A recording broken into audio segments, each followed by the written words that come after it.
চাপা শুটকি না থাকার কারণে রান্নার মধ্যে হইল সুরমা মাছ দিয়ে শুটকি। সুরমা মাছের শুটকি খেয়ে দিন ভরা শুধু পারি উটকি। তো হয়ে গেছে। আসসালামু আলাইকুম, আশা করি সবাই ভালো আছেন। আলহামদুলিল্লাহ আমিও ভালো আছি। আমি ফুল প্রিপারেশন নিয়ে ভিডিও করার জন্য প্রস্তুত।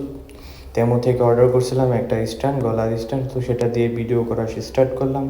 তো কিছুদিন আগে আমি যে বাজার করেছি সেটার একটা ভিডিও আপনাদের দিয়েছি। তো সেইখান থেকে আমি আনছিলাম হচ্ছিলো সুরমা মাছের শুটকি, কারণ আমি পুঁটি মাছের শুটকি পাইনি। এই জন্য আমি সুরমা মাছের শুটকি দিয়ে আজকে একটা নতুন রেসিপি রান্নার চেষ্টা করব। তো সবাই দেখতে থাকেন। তো সর্বপ্রথম আমি কেটে নিলাম পেঁয়াজ, মরিচ, রসুন।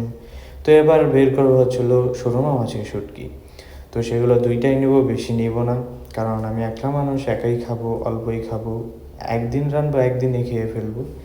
ওই 2 দিনে আমি করে খাই না, আমি একদিনে রাঁধি, একদিনে সব কিছু খালাস করে দিই। তো এখন আস্তে করে দিয়ে দেবো পেঁয়াজ কুচি, মরিচ, আদা, রসুন সব কিছু দেওয়ার পর এখন মাছগুলোকে সুন্দরভাবে ধুয়ে একটু রেখে দিব, কারণ মাছগুলো শক্ত টাইপের আছে, তো একটু নরম হতে দিছি।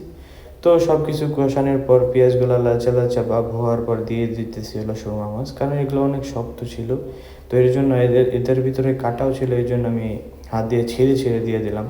তো সুন্দর করে এখন নাড়াচাড়া দিতে হবে। তো আমি একটু লবণ দিয়ে দিলাম জানি পেঁয়াজটা গলে যায়। তো যাই হোক, এখন দিয়ে দিব হচ্ছিলো মশলা বাগেরা। তো আমি সর্বপ্রথমে দিব হচ্ছিলো হলুদ, হালকা একটু হলুদ দিব।